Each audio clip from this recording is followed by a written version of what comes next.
Why do so many people begin to decline after 80, even if they were doing well?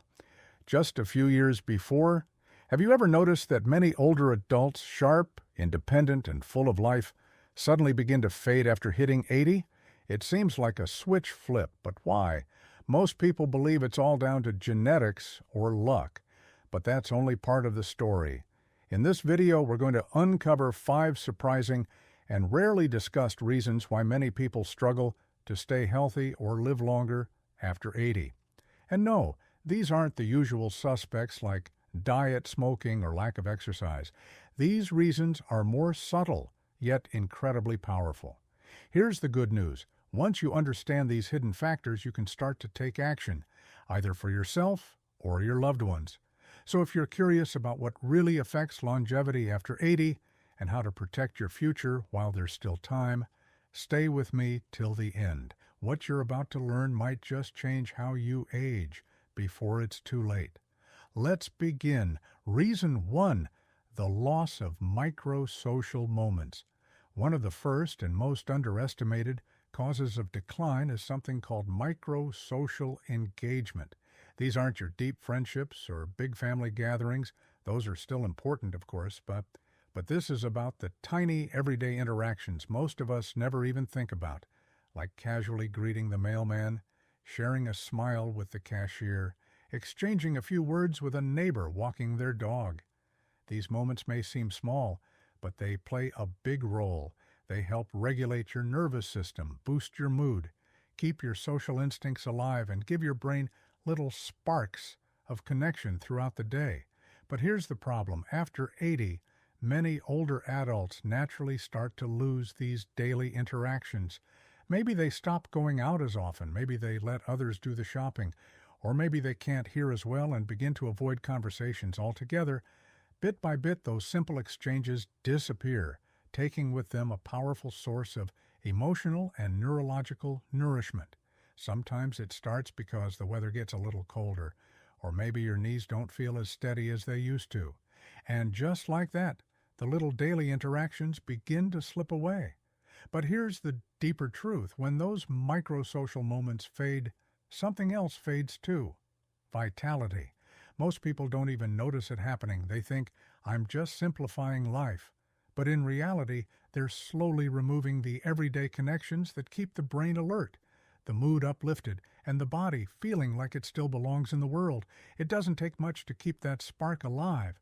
I once knew an elderly man who, well into his 80s, stayed sharp simply because he walked to the same coffee shop every morning.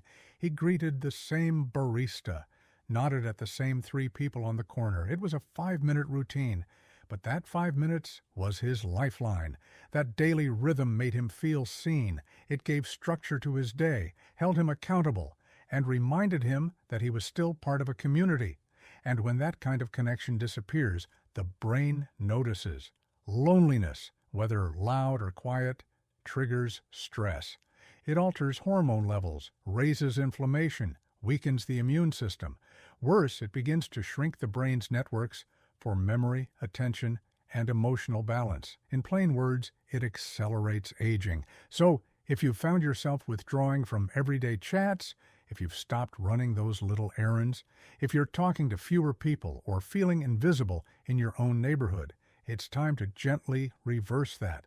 Because even the smallest connections, those forgettable moments, are whispering something important to your brain. You matter. You belong. You're still part of this living, breathing world.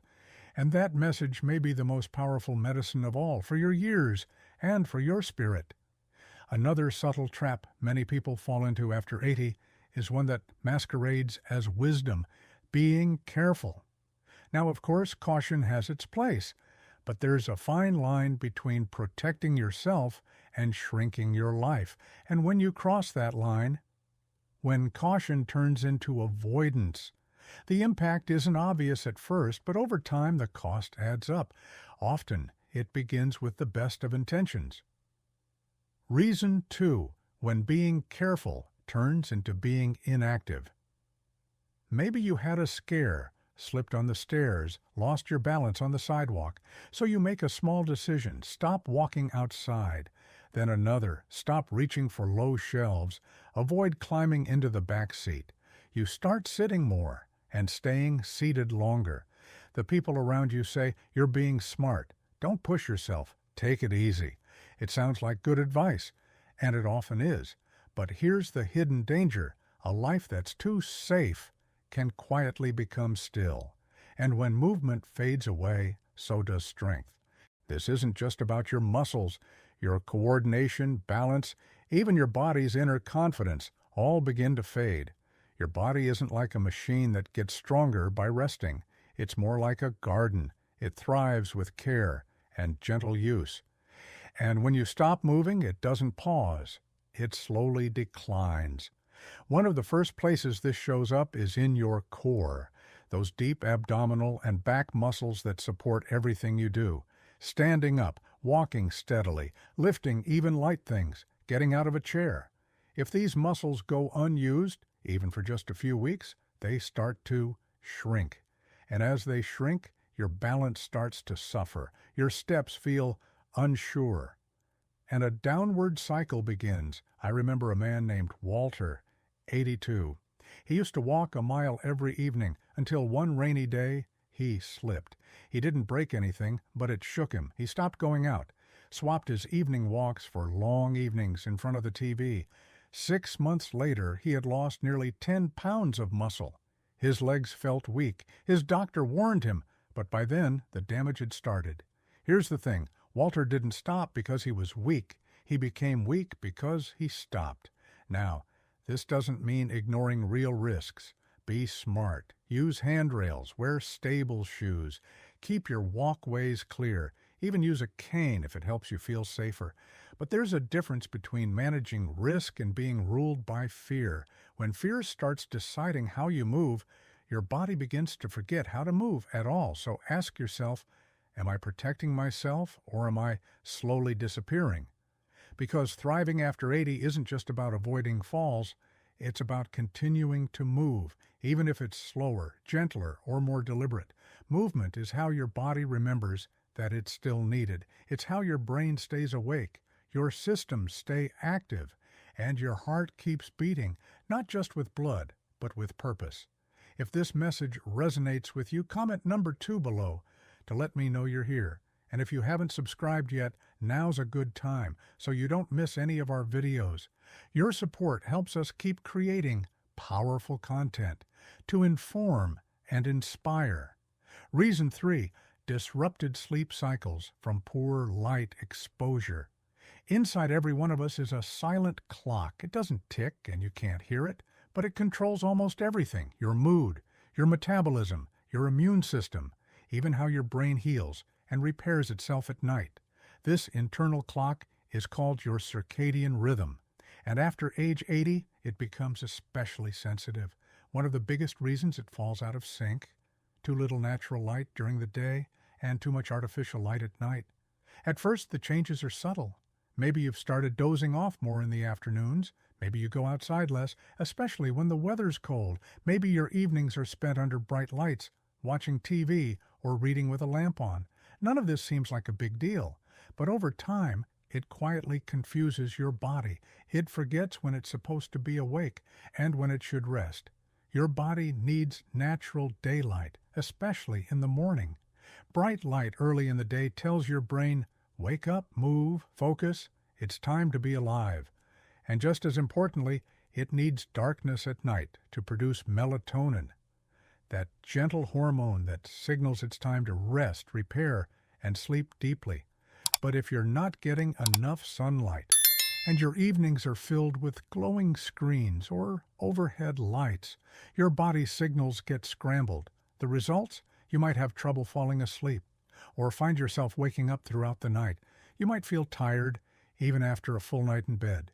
Your memory may feel foggy, and your mood a little off, and over time, this disruption does more than just leave you tired.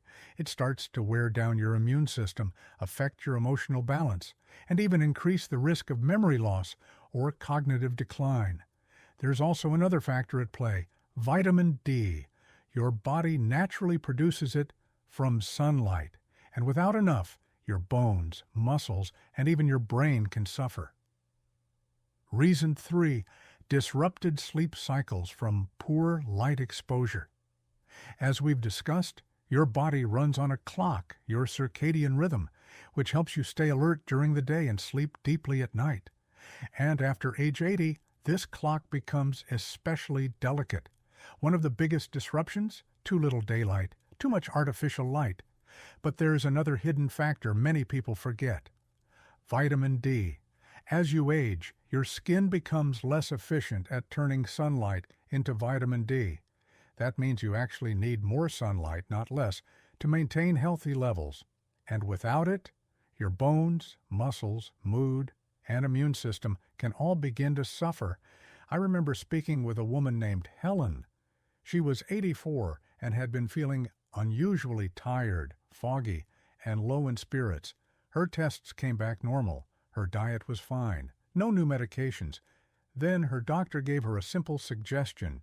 Spend 20 minutes every morning sitting near a window with the blinds open and turn off your screens 1 hour before bed. That was it. No pills, no therapy, just light. Within 2 weeks, her sleep improved. Her memory sharpened. Her mood lifted. It wasn't a miracle, it was rhythm. So, if you've been spending most of your time indoors, curtains drawn, lights on late into the night, screen glow filling your evenings, it's time to reset your body's natural rhythm. Here's how. Get outside within an hour of waking up. Even if it's just for a few minutes on your balcony or porch, let the morning light touch your skin and eyes. At night, dim the lights. Turn off screens an hour before bed. Let your body wind down. These small changes may seem minor, but they're not, because aging isn't just caused by wear and tear. It's also caused by disorder, when your body's systems fall out of sync.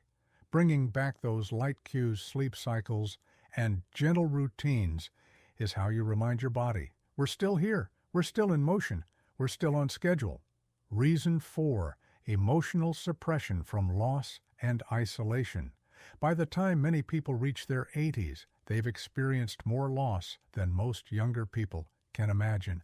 The passing of a spouse, a sibling, a lifelong friend, sometimes heartbreakingly, even a child. And while others may offer polite sympathy, the depth of that grief often goes unseen and unspoken. What happens isn't just sadness, it's suppression, a slow, silent habit of burying emotions instead of expressing them, of putting on a brave face because you feel like you should be used to it by now, or because there's no one left who truly understands what you've lived through. But here's something many people forget. The body doesn't forget. Unprocessed grief doesn't just live in your memories. It settles into your body, your nervous system, your heart. By the time someone reaches their 80s, they've often carried more loss than most people will ever know. The passing of a spouse, a sibling, a lifelong friend, sometimes even a child. And while others might offer kind words or sympathy in passing, what's often overlooked is how deeply those losses settle in, not just in the heart, but in the body. You see, grief that isn't expressed doesn't disappear, it gets stored. And over time, that stored grief can become physical. It starts to weigh on the immune system. It disrupts digestion, it steals sleep, it alters hormone levels, and keeps the nervous system in a subtle but constant state of stress. And the hardest part, it happens quietly. On the outside, everything might seem fine. You smile, you say you're doing okay. But if your shoulders feel just a bit heavier, if your breathing is a little shallower, if your inner spark has dimmed just enough to make you feel like a different version of yourself, grief might be the reason, even if you haven't spoken about it in years. I remember a man named George, 86 years old. He lost his wife of 60 years. He didn't cry much. He said it wasn't his way, said he was doing all right. But over the next year, he stopped going to the senior center. He lost weight. He had trouble sleeping, not because he was sick, but because his body was carrying sorrow. It had never been allowed to release. Here's something we all need to understand. Emotional pain doesn't have to be loud to be damaging. And by the time it shows up in the body, the connection to grief isn't always obvious. What keeps many people alive and thriving past 80 isn't just physical strength. It's emotional ventilation. It's having a way to say, I miss her. I feel alone. I'm still angry. And not be judged for it. That kind of release gives the heart room to breathe again. And when the heart breathes, the body can heal. The people who live longest often have some kind of outlet, a trusted friend, a journal, a faith practice, a therapist, a group where they feel heard and safe, because what gets expressed can be transformed. But what stays buried will fester. So, if you've been holding something in, not because you wanted to, but because you didn't know where to put it, make space, not just for your emotions, but for your life. Because here's the truth, the heart can only carry so much before it begins to quietly shut down. And if you want to make it well beyond 80, not just breathing, but truly alive, you have to let yourself feel too. If this resonates with you, comment number 4 below so I know you're still here. And if you haven't subscribed yet, now's the time. Your support helps us keep making content that informs and inspires. Reason 5, the gradual loss of daily purpose. One of the most overlooked reasons why many people struggle after 80 isn't physical at all. It's the slow fading of something deeply human, daily purpose. Not life purpose in some grand or philosophical way, but the simple, everyday kind. The kind that gives you a reason to get out of bed in the morning, a reason to move, a reason to care. Purpose doesn't need to be big. It could be watering the garden before the sun gets too hot, feeding the neighborhood cat that waits by your door, writing a letter to your granddaughter, or fixing that squeaky gate hinge in the backyard. But when these small routines begin to slip away, when mornings come with nothing to do and nights arrive with nothing to reflect on, something inside begins to go quiet. You may not even notice it at first, but the body listens to the mind, and when the mind stops seeing a reason to keep going, the body begins to slow down too. Appetite fades, movement decreases, vital systems begin to rest, not because they're failing, but because they're waiting for a signal, a reason to switch back on. And it happens gradually, like maybe your weekly card game was canceled, maybe the church group stopped meeting, maybe your family visits less, or your volunteer role ended when your knees started acting up. You tell yourself, it's normal, just part of aging. But deep down you can feel it. The days begin to blur, each one a little quieter than the last. But it doesn't have to be that way. I once met a woman named Ruth, 88 years old. She wasn't wealthy, she didn't have perfect health, and she didn't have a big family around her, but she radiated life. Why? Routine, purpose, small, meaningful actions. Every Monday she wrote postcards to shut-ins from her church. Every Thursday she made soup and froze it for a local shelter. And every single afternoon around 4 p.m. she sat by her window to watch the neighborhood kids walk home from school. These weren't grand gestures, but they gave shape to her days. They gave her something to look forward to, and most importantly, they reminded her that she still mattered. Because purpose doesn't retire. It adapts. It gets quieter, maybe smaller, but never less important. So, if you've been feeling the days blending together, ask yourself, what gives my day meaning? No matter how small, find it, rebuild it, create it. Because even at 85, 90, or beyond, your body is still listening for a reason to stay strong. Give it one. And if this message resonated with you, please comment number 5 below to let me know you're still with me. And don't forget to subscribe and turn on notifications so you never miss a video that could help inform, inspire, or gently remind you you're still here and you still matter. She knew their names. They waved to her and she waved back. It wasn't glamorous, but it gave her days texture. It gave her heart rhythm. It gave her life continuity. And that's the secret no one talks about. The body stays alive as long as it believes it's needed. Purpose, no matter how small, is like fuel. It tells your cells to keep repairing, your organs to keep functioning, your brain to keep learning. But when that sense of relevance fades, when it feels like your presence no longer matters, the flame inside begins to dim. That's why people who thrive beyond 80, those who live with grace and vitality, almost always have something anchoring their day, a garden to tend, a pet to care for, a journal to write in, a ritual, a prayer, a phone call. What matters isn't how big it is. What matters is that it's consistent.